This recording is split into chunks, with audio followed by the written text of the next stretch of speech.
And I think all of, great. Smile, everyone. Got it. We should, here we go, participants, great. Welcome everyone filtering in. So great to see the numbers growing. And I didn't know this, but I'm sure Bill does, and John, under Q&A, you will see questions popping up, and I'm gonna note them as we're moving through this event. So I see a lot of Philadelphians in the house tonight. And if you want to say hello and share where you're dialing in from, we'd love to know where you're sitting right now. It looks like I'm sitting at the Woodmere Art Museum outside on their front lawn in front of a beautiful Dina Wind sculpture, but I'm actually in my home office. So, and it looks like I'm sitting in the lobby of the Delano Hotel in Miami. But I'm actually at the Dina Wind Art Foundation headquarters in South Philly. Yes. I'm in the dining room of my house in West Philly, and I'm very happy to be here. Bill, you look like you're in a formal, beautiful library. I love the wood. One of the great things about living in Philadelphia, I feel, is that we've got beautiful choices of architecture. Great. So we have hello from Rindge, New Hampshire. Hi from Martha's Vineyard. Hello from Chestertown, Maryland on the Eastern Shore. Welcome, you guys. So glad to have you here with us. And we're going to give another minute for people to sign in, and then we're going to get started. I'll get started by giving everyone a welcome and introducing our wonderful panelists.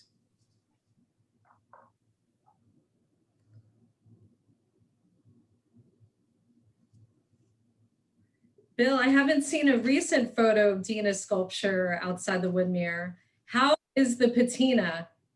Well, the patina just gets more and more beautiful with age, and it's doing exactly what we wanted it to do, which is, become part of nature. And we get wonderful photos. I think you can see in the photograph behind you that there are exciting things that happen with shadows and views through the sculpture, both cutting against the sky and against the building. And I actually have a nice photograph of Spring and Triangle to show in the presentation today. So terrific. You'll see it cuts a good figure. It does. And I know some of our guests that are outside the area might not have seen this beautiful sculpture at the Woodmere Art Museum. And I encourage you, and Bill's going to talk a little bit about Dina's work and what he has going on at the Woodmere right now. It's a great show, and I can't wait to see it. So I hope some of you will be encouraged by this talk to come visit Bill and see what he's up to at the Woodmere. And the lawn of the Woodmere, since Spring and Triangle, has gotten some big, new, important pieces. So Dina is in dialogue with a growing sculpture garden. It's pretty exciting. And I will talk a little bit about that tonight as well. When we talk about Dina and her welding, I'm going to speak a little bit about sculptors whose work speaks to the Spring and Triangle from across the green space of the lawn. Works by sculptors who had very different ideas about welding than Dina did. So it's a conversation. It's really nice to be part of. Yeah, absolutely. And John. Yes, ma'am. Besides looking like you're in Miami at the Delano Hotel, you have one of my favorite paintings behind you by Dina. It's one of my favorite too. Yeah. Yeah, I love the color. Yeah, this whole series was, the color is so surprising because then when Dina got into sculpture, everything got dialed down more, and it was more about the patina of the metal or more earthy colors. So just seeing all of these paintings and remembering her love of color, and especially in the 70s, has been a terrific, nostalgic experience. Yeah. Well, I want to wish everyone hello and good evening and welcome to our virtual discussion on Dina Wind's palette knife paintings. It's my great pleasure to welcome you all to our discussion this evening. My name is Bridgette Mayer, the director of the Bridgette Mayer Gallery based in Philadelphia, and we are honored to represent the Dina Wind estate. This is a wonderful evening, as not only will you get to learn about Dina Wind's palette knife paintings from 1968 through 1974, before she transitioned into sculpture, but you guys in the audience are going to be the first ones to see these paintings and see them in the context of one of her mentors, Sam Feinstein, who worked with her on this body of work for close to 5 years. This is the first time that the Dina Wind estate is sharing these beautiful paintings with the public, and they're being made available for viewing and for purchase this evening. And I'm pleased to welcome into the panel Dina's son and president of the Dina Wind Art Foundation, John Wind, and Bill Valerio, who is the director of the Woodmere Art Museum in Chestnut Hill. Our format this evening will be a discussion and presentation around Dina's work in the context of her mentor and other artists of this time by Bill Valerio, and the opportunity to ask questions at the end. There's a Q&A feature that many of you are already using to chat with us at the bottom of your screen. So feel free as we're talking to comment to the group or ask any questions. I'm going to note them during the discussion for the end of the program. If you'd like to see the presentation of the full paintings, we provided the gallery link for the private viewing room in our email invitation. And if you did not see that for any reason, you're welcome to email me at bmayer@bmayerart.com for more information. And before we get started with the program, I wanted to take a moment and share a little bit about Dina and her bio. Dina Wind was a global citizen and artist. Born and raised in Israel, she moved to the United States in 1963 with her husband, Jerry, settling in Philadelphia. There, she raised her family while studying at the University of Pennsylvania, the Barnes Foundation, and with the Philadelphia artists Sam Feinstein, Tom Kahn, and Liar Sidachuk. Simultaneously, she began her own studio art practice, first in painting and then welded metal sculpture. She became best known as a fearless lady welder at a time when this was quite unusual. Her work is in the permanent collections of the Philadelphia Museum of Art, Pennsylvania Academy of Fine Arts, the Woodmere Museum of Art, Grounds for Sculpture, the West Collection, the Tel Aviv Museum, and more. She was a passionate advocate for the arts, sitting on many boards and believing in the power of art to help improve individual lives and society at large. With Jerry, she traveled the world studying, appreciating, and collecting art and jewelry everywhere they went. Dina passed away in 2014 from ovarian cancer, still young and vibrant at 76. In her memory, her family has created the Dina Wind Art Foundation to continue her philanthropy and expand her artistic legacy.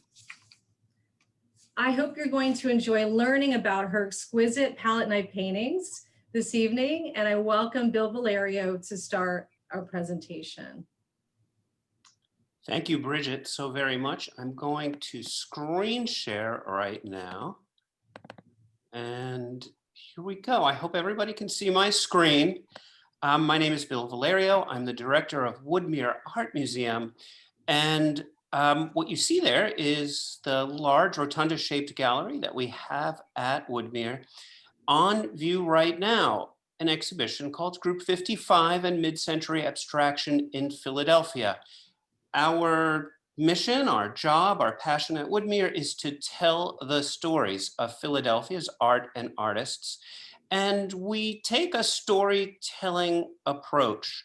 Dina Wind is an artist that we're very committed to, who is deeply represented in our collection and is identified with the public face of our museum through the amazing spring and triangle on the front lawn, which launched our entrance into the outdoor space around the museum now 4 years ago already. And it has been incredibly exciting for me to learn about Dina's palette knife paintings. I'm showing one of them on the left, Untitled Midnight. These are paintings that Dina made over a roughly, 6 or 7 year period from 1968 to 1974. And she made them working in the studio of an artist named Sam Feinstein, who was a committed teacher, advocate for the arts in Philadelphia and New York, and the leader of the mid-century painting group in Philadelphia, who called themselves Group 55. This was a group of artists who came together in 1955, and they came together to advance their own careers. They wanted to show their work together, and they also wanted to engage the public with their work and with the language of abstraction, which they felt was the language of their times.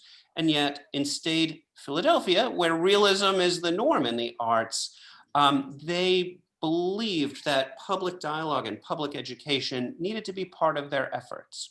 So they not only showed their work, but they organized public forums at the Philadelphia Free Library, at the Art Alliance, and they had audiences of 200 people coming through snowstorms to hear them explain what this bold new world of abstract painting was.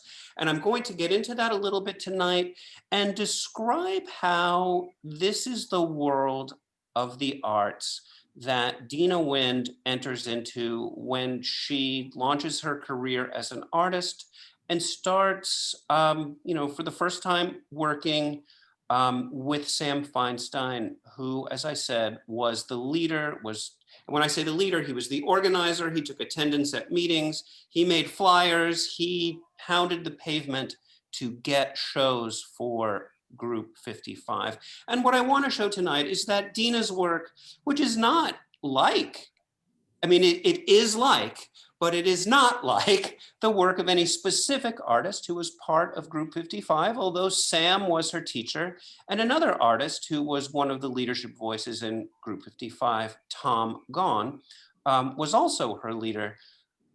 I would also describe that many of the artists who were part of Group 55 were lifelong friends of Dina's, and having done a number of projects together at Woodmere with Dina, we had occasion to talk about the work of some of these artists, and I'm going to describe some of those conversations tonight. But I hope to show that these, really wonderful palette knife paintings are part of a dialogue that Group 55 is about.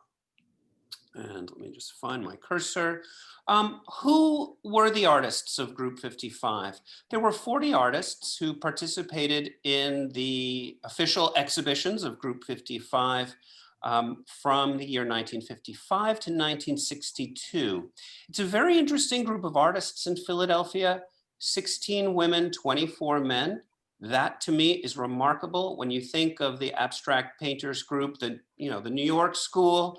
At the 8th Street Club, there was one woman, Mercedes Matter, who was officially part of the abstract painting group in New York.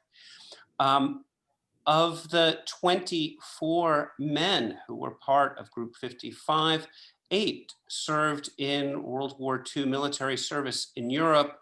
One of them, Benjamin Hare, served in the United States Army in the occupation of Germany after the war and was directly involved in the liberation of camps. 17 of the artists, 17 out of the 40 artists, including Sam Feinstein, Sanford Greenberg, Sam Fried, Keita Broadhead, and Ruth Zion, all of whose work I'm showing on the screen right now, were Jewish.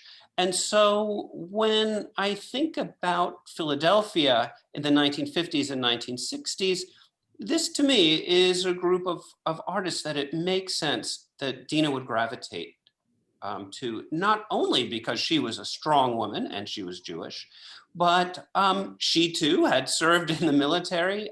It's remarkable to me, and John, you're going to have to correct me. I think Dina was a lieutenant in the Israeli army, Correct, yes. and so, and this was a group of artists who were outspoken. They were well connected. Kita Broadhead, who's Abstract One, I'm showing in the center, is close friends with Bonnie Winterstein, who is the chairman of the board of the Philadelphia Museum of Art.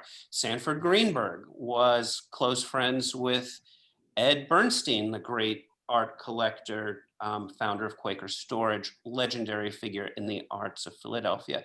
So, this is a group of artists that it makes sense to me that Dina would gravitate towards.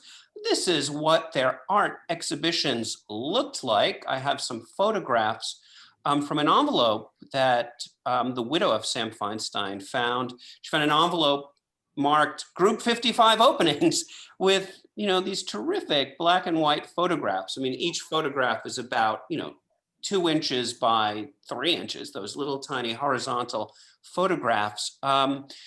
Many of these are from 1962. So if you think about Dina arriving in Philadelphia around 1965, these are the kinds of art openings and the people she would have interacted with. I'm not going to get into identifying each of the people in all of these in all of these photographs, but what I wanted to point out is that Group 55, which changed its name midstream, and in 1958 it changed its name to Philadelphia Abstract Artists, but under the banner of Group 55 and Philadelphia Abstract Artists, they had more than 25 group exhibitions of their work at a variety of galleries and institutions. You see them listed there.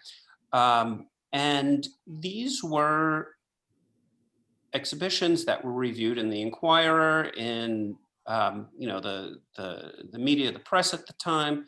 And as I said, each of the major exhibitions was accompanied by a forum at which artists spoke and explained to the public what all this abstraction was about. And to give you an idea of that, I'm showing 2 works, or two images, actually 3 works, by artists who had actually great occasion to discuss with Dina.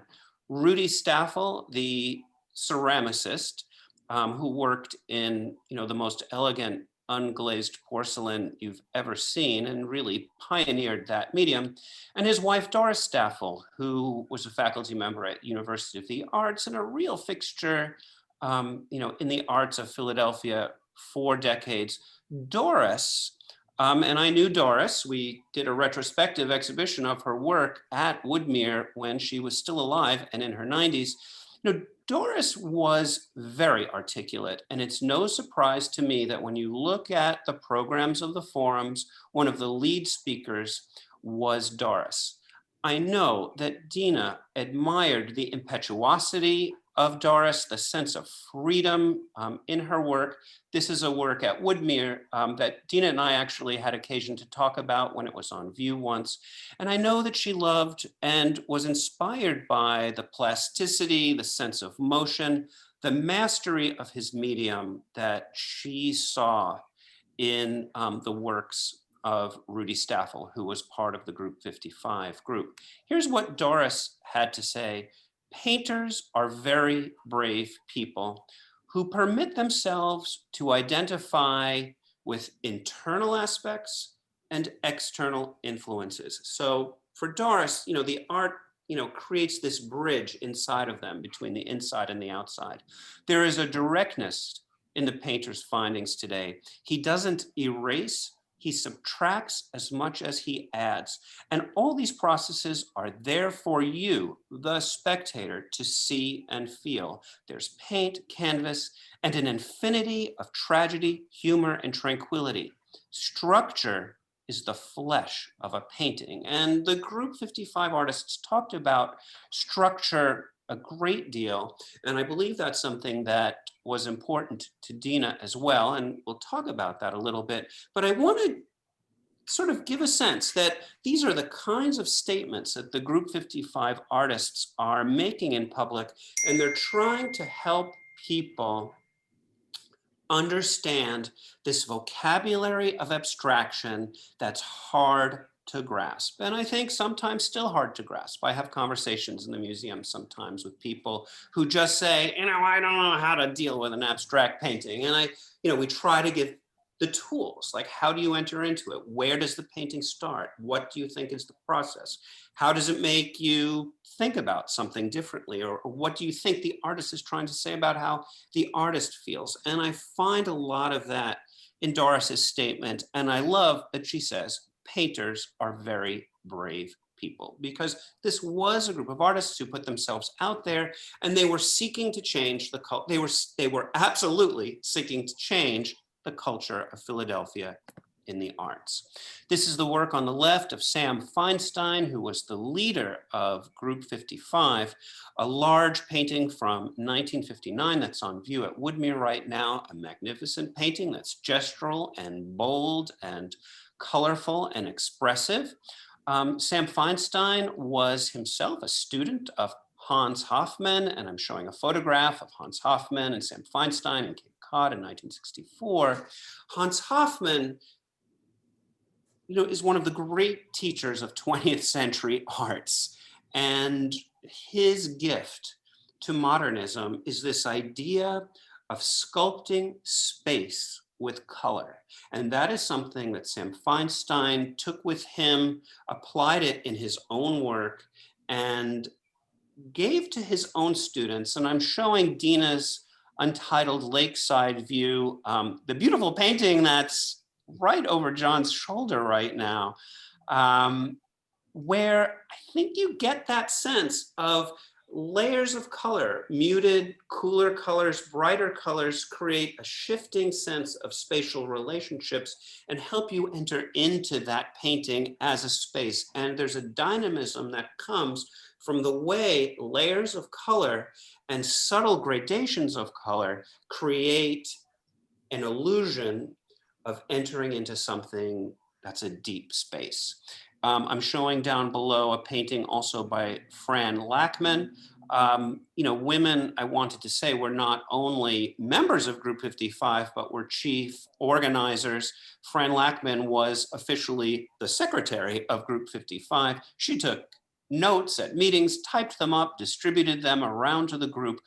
She was also an artist who came into her own through the Feinstein studio. And I have to imagine that Pat Lackman, whose work you see down below, and Dina Wind, whose painting you see up above, may have stood next to each other in the studio making their work. But I think in both of these paintings, you see the sense of sculpting space with gesture and with color and with paint. And if there's anything that Sam's paintings are about, and if there's anything that Dina's paintings are about, it's about juicy, rich, luxurious paint. If you love paint, you're going to love these works.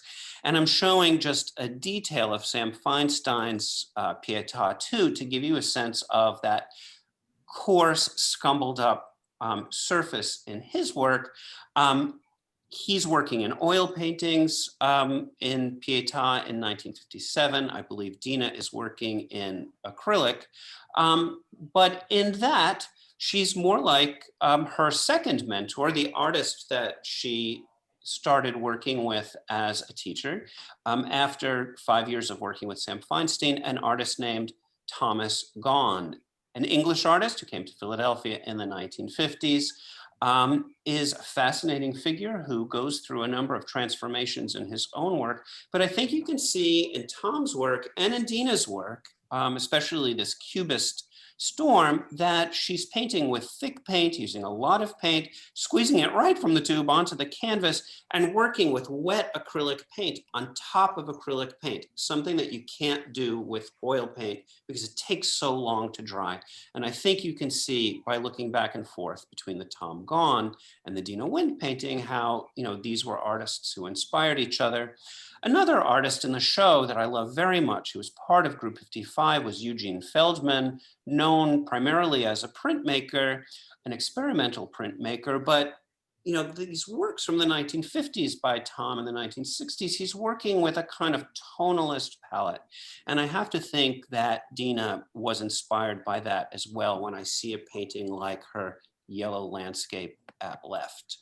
An artist that Dina had a lifelong relationship with and about whom she felt very strongly was Sam Mayton, who joined the group when it was Philadelphia Abstract Artists and exhibited with the group. And from Sam and from a number of the artists in the group, I think you get this sense of patterning that you see in Dina's paintings, treating the surface like a flat surface. They are absolutely looking at artists in New York who are also playing with patterns and surface, but I think you see that kind of gestural play in Sam's work and in this wonderful painting by Dina, the coal mine that she made in this period. Vertical canvases are common in the work of Group 55, and I'm showing two pieces, one by Tom Kahn, who I've already introduced as Dina's teacher, and Ray Hendler. Ray Hendler, fascinating figure in the arts who needs a lot more attention than he gets, an artist who served in the US military in World War II, landed in Paris, opened a gallery there, the Gallery Wheat, came to Philadelphia, opened a gallery in Philadelphia, the Hendler Gallery, which was at the center of the activities of Group 55. And I'm showing a painting, vertical one, a very large vertical painting that's in Woodmere's collection by Ray Hendler.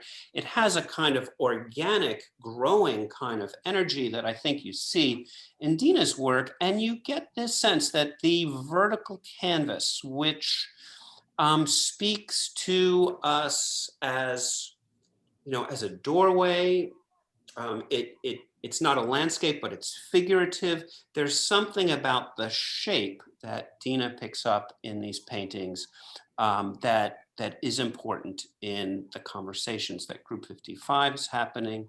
Another artist who deserves a lot more attention, and for me, frankly, one of the big discoveries of the show, an artist with the great name of Ben-Hur, the youngest artist to be part of Group 55, I mean, actually a student at the University of the Arts at the time, but an extraordinary figure in the arts. If you look at his Gettysburg painting, made with found and burnt burlap and pillowcases and weird pieces of fabric and paint slapped on to the surface of his canvas.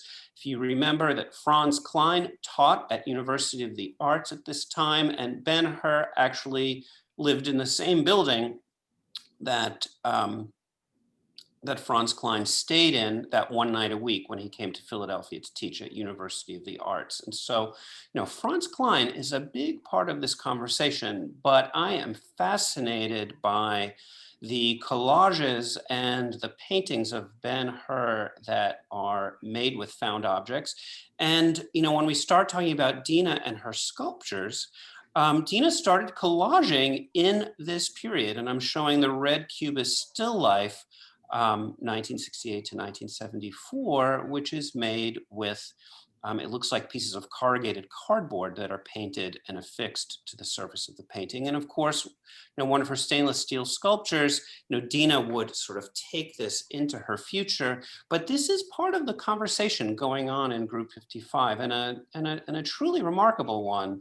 That the title is Gettysburg.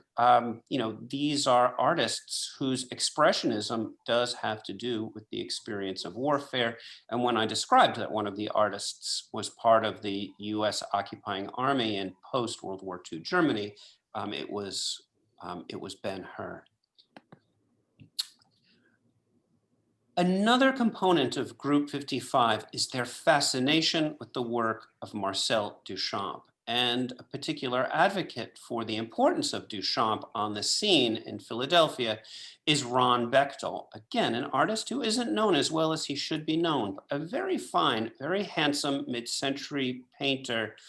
Ron To remember, the great collection of Marcel Duchamp at the Philadelphia Museum of Art was installed in 1954. So it was new and it was exciting in the mix of thinking about, what is modern art in Philadelphia in this period. And Bechtel, and I think you can see in the Untitled painting up above on the left, he's looking at works like The Passage of the Virgin to the Bride with these biomorphic figures that are having sex, and they've got machine parts in them, but they're part human. And in his still lifes, you can see that it's a still life with a vase, but it looks like it has gears and machine parts. And of course, this is going to be a part of Dina's work in a major way. This is the work by Dina that we know so well. Her sculpture built of found objects. But I think that what we want to remember is that the vocabulary of found objects in 20th century art, a lot of that is coming from Dada in general, Marcel Duchamp, in specific. And there's no city on the planet that can claim, well, maybe Paris, but Paris and Philadelphia get to own Duchamp in a way that other cities don't. And what was provocative about this to me a little bit, and I'm just going to say got me thinking, is that of course the Passage of the Virgin to the Bride is, it's a scene of sexual intercourse.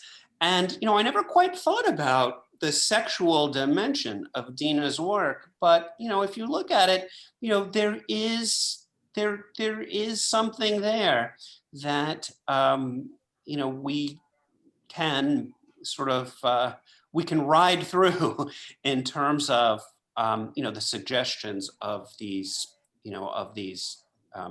forms.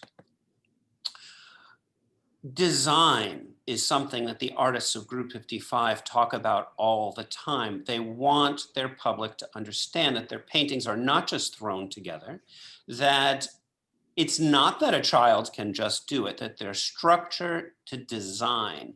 And you see that in the work of Melville Price in a very strong way in Tornado. Sam Feinstein does a lot of the graphic work for Group 55's invitations and posters.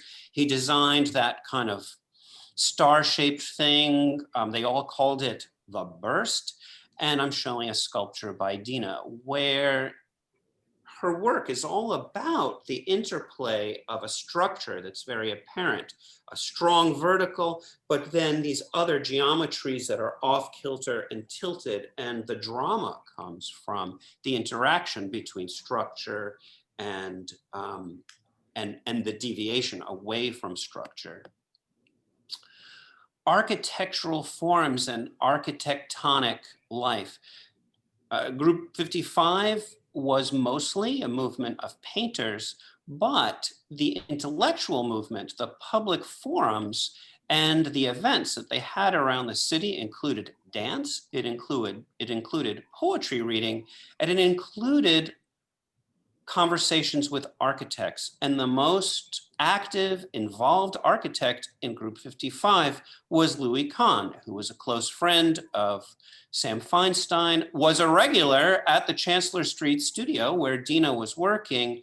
And I think that sense of structure, Louis Kahn's famous statement, structure is, you can see it in his Trenton bathhouse, 1955 structure where the architecture is made out of simple geometric shapes that you can see. We've got the amazing study for the mural that he and Marie Kuo designed for the Trenton bathhouse to invite people into the entrance area there. That was the function of the mural.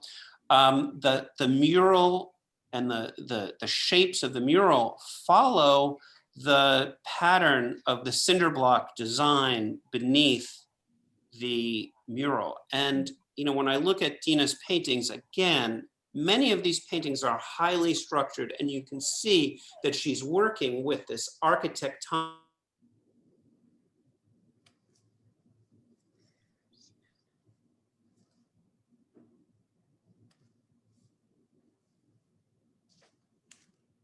Uh-oh.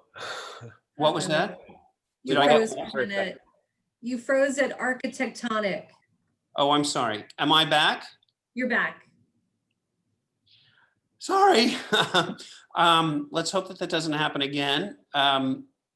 What you can see is Dina, I don't know if I introduced the spring and triangle. You see a full view of it on the right, and in the upper center, a view shooting through those rectangular forms at the Bridgette, bottom. are you live? What was that? Am I lost again? No, No. I heard you. I feel that the significance of the voice of Louis Kahn in the arts of Philadelphia, his insistence on structure, and his extraordinary ability to sculpt architecture with geometry cannot be something that was lost on Dina, who, from everything that I knew about Dina loved the work of other artists. She was someone open, and she absorbed all of this like a sponge. And I believe we see it in her sculpture, and we see it in her paintings as well. I wanted to show some of the later work of Tom Gahn, who was her teacher. Tom's work begins to shift, quite a bit. He starts making paintings that are stained, compositions that are more open, where you get a sense of objects floating in a space. I see that in many of Dina's work. I also know, and I know this from Jerry, that Dina had a deep passion and interest in the work of, and was inspired by the work of Helen Frankenthaler. And when I think of the beautiful surfaces that Dina nurtured in her work, it is no surprise to me that Frankenthaler was an inspiration. And it's important for me to note here that these artists in Philadelphia are also showing their work in New York.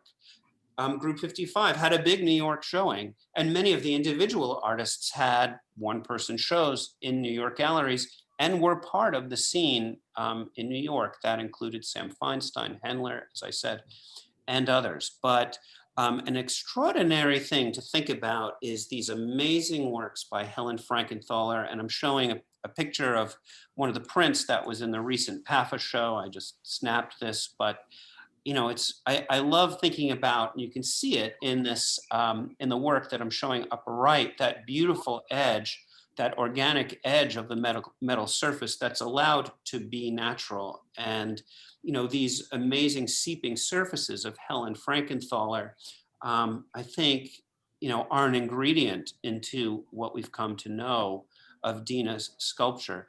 Dina's paintings would become more hard-edged, and I'm showing one called Homage to Hoffman. So did her teacher, Tom Gahn, go into hard-edged abstraction in the 1970s. And when you look at these harder, again, looking at these hard-edged paintings, you can see how the dialogue of the sculpture emerges from these black and white, positive, negative space explorations of these hard-edged paintings. That's a show to come. And Dina would go on, of course, to be the sculptor that we know. And she worked with a number of important sculptors in Philadelphia, all of whom are in, well, these three works are in Woodmere's collection. Leon Sitarchuk, whose pillar I'm showing. Leon was instrumental in teaching Dina how to weld, although one of the conversations with Dina that I truly treasure was a conversation that we had about the artist Robin Friedenthal, whose white water stands just across the lawn at Woodmere from Dina's work. And I remember Dina saying, you look at these amazing geometric assemblages, you can't imagine how he began to assemble it. But she said, look at Friedenthal's welds. They're invisible. They're perfect, as if they were done by a machine. And she said, that's what's amazing about his work. I'm not looking for that kind of welding. My welding is expressionistic. The robust qualities of the welding are part of the work. The other artist that I love so much is Dennis Leon, who is also an art critic who often wrote about Group 55's exhibitions, incidentally. But Dennis Leon is a wonderful sculptor in Philadelphia. This is a quite large work.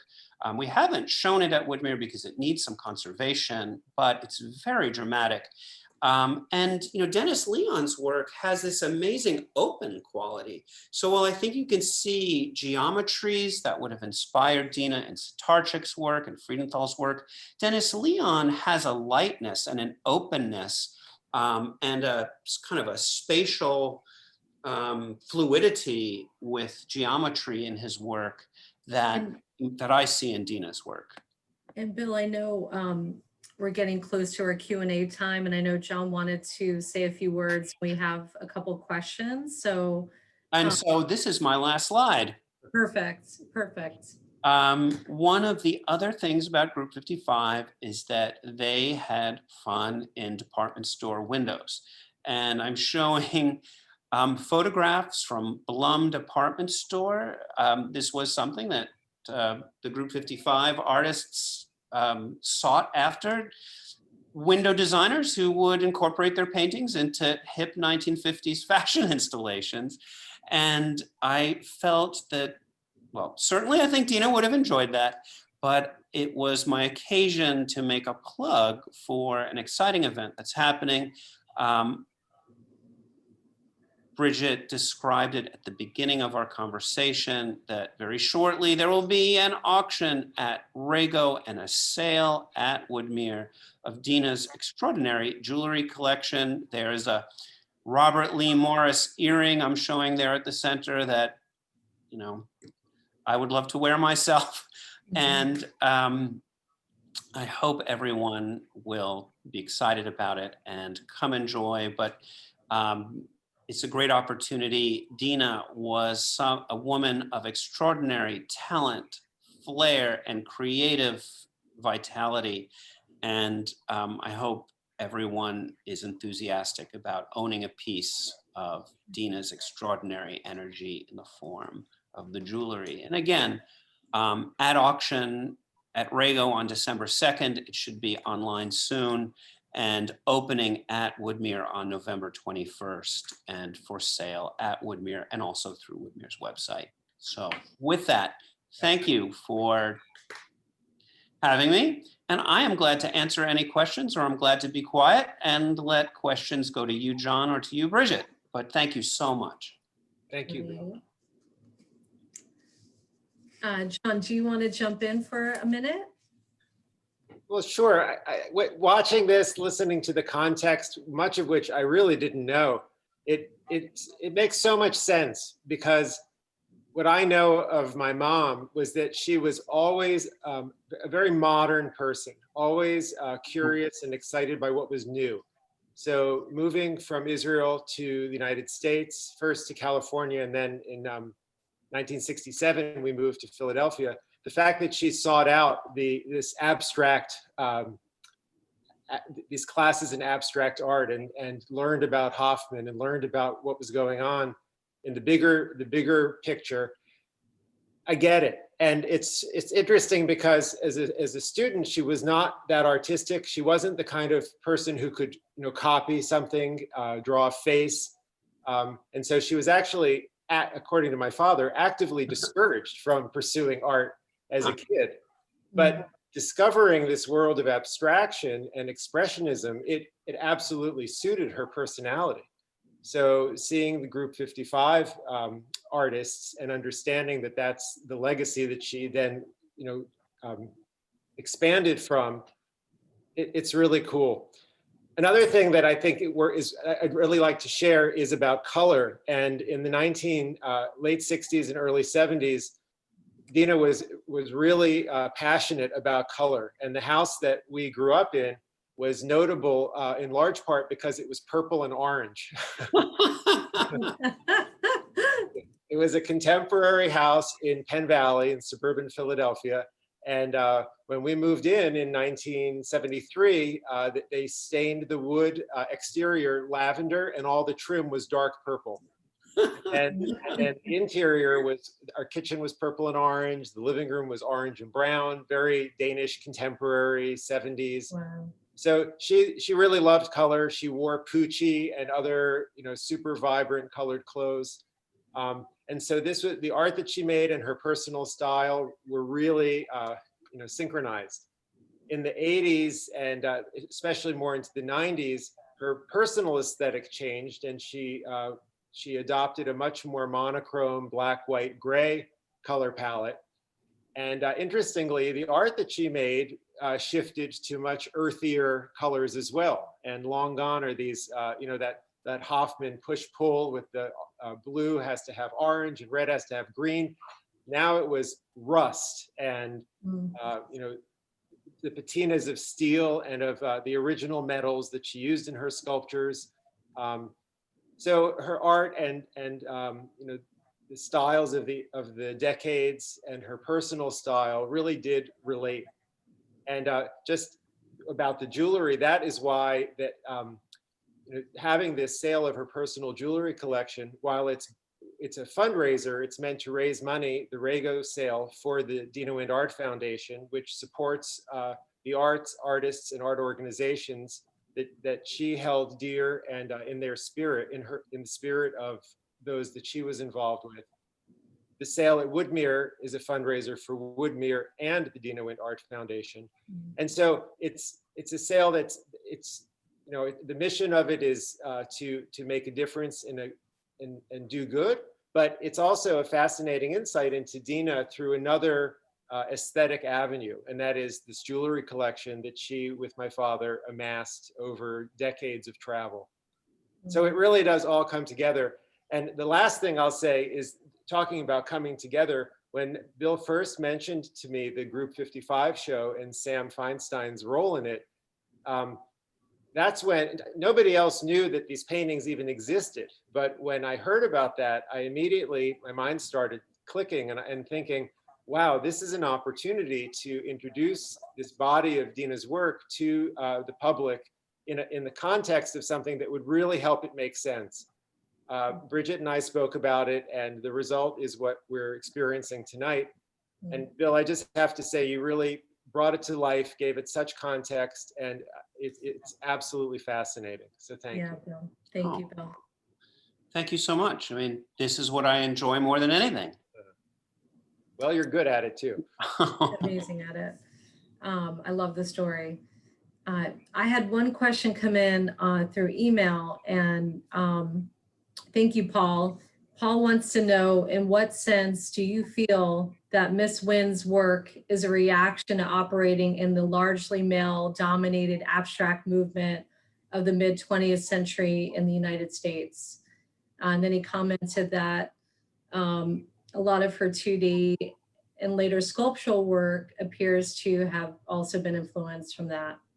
So just curious your take on that.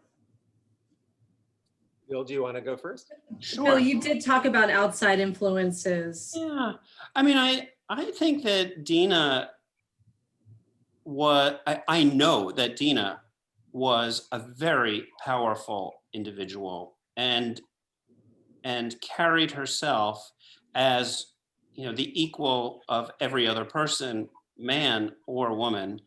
And I feel that one of the reasons that she would have gravitated to this group around Sam Feinstein and Tom Kahn is because the other women who were part of this group were very strong women. I mean, Keita Broadhead was a force to be reckoned with. Doris Staffel, the same. Jane Piper, the same. So I think one of the remarkable things about, this is second generation abstract expressionism. I mean, if you think, Jackson Pollock starts doing his things, in the early, the late 1940s, early 1950s, this is second generation abstract expressionism.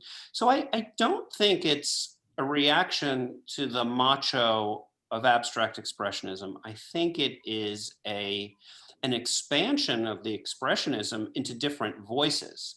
And that, what's interesting about Philadelphia, whether it's because we're Quakers and we have a different kind of culture, but the truth is that, when you just look at the numbers of Group 55, if you count all of the artists who participated in any of the group shows, there are 40 altogether. Not that every show was 40 artists, but some became more involved and less involved and were in the shows, but total of 40 artists exhibited their work under the banner. 16 were women. That to me is remarkable. And the women were absolutely the equal to the men. And I have to think that that was something that appealed to Dina. Dina also really didn't think of herself as a feminist artist. She was just focused on the work. And she was so taken by, like, once she started sculpting, the materials spoke to her. And she said the reason that she segued from painting to exclusively sculpture later in her career was that working with found objects spoke to her in a way that a blank canvas never quite did. And once she was dealing with those materials, it wasn't about creating something pretty. It wasn't about working in any kind of with any kind of expectations. It was a really intuitive, that was one of her favorite words, process that wasn't male or female, masculine or feminine. It was really from her soul.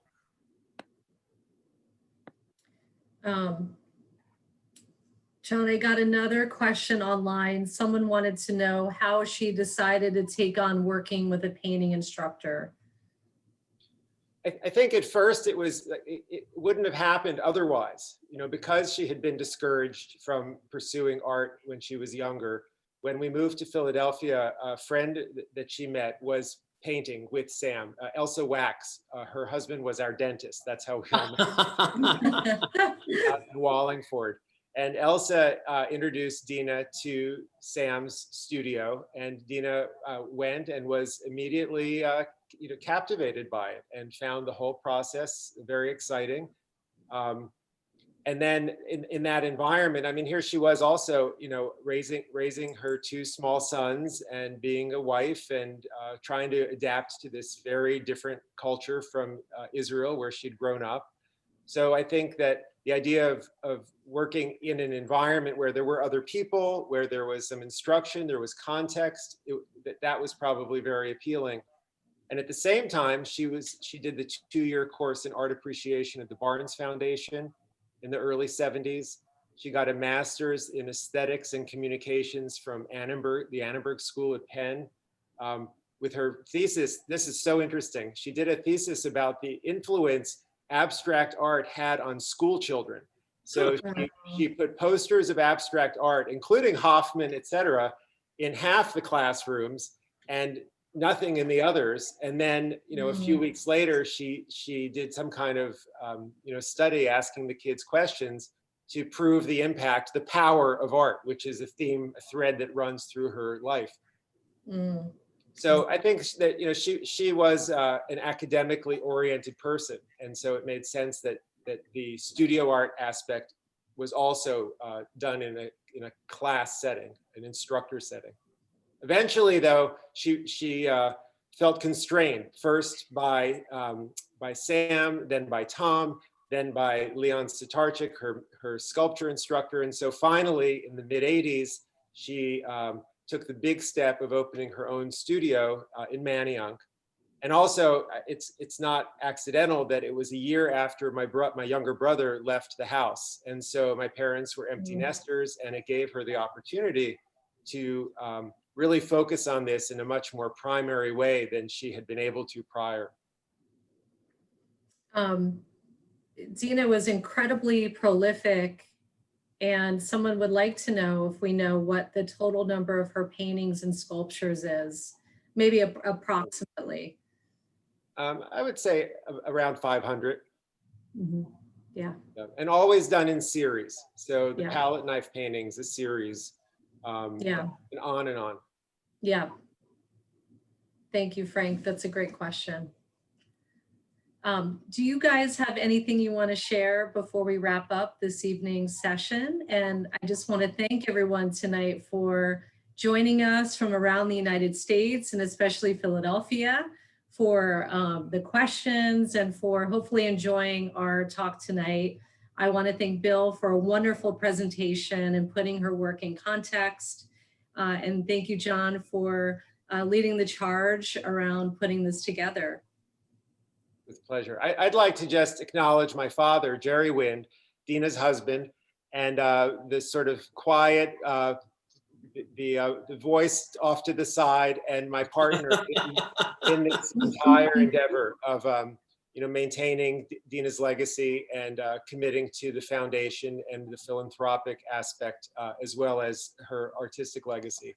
So he and I have been working on this very closely together. And then across the country, my brother Lee and his family, Mark and Gavi, they have been cheerleading us from afar, and they have Dina's paintings and sculptures in their home. So it's a family affair as well.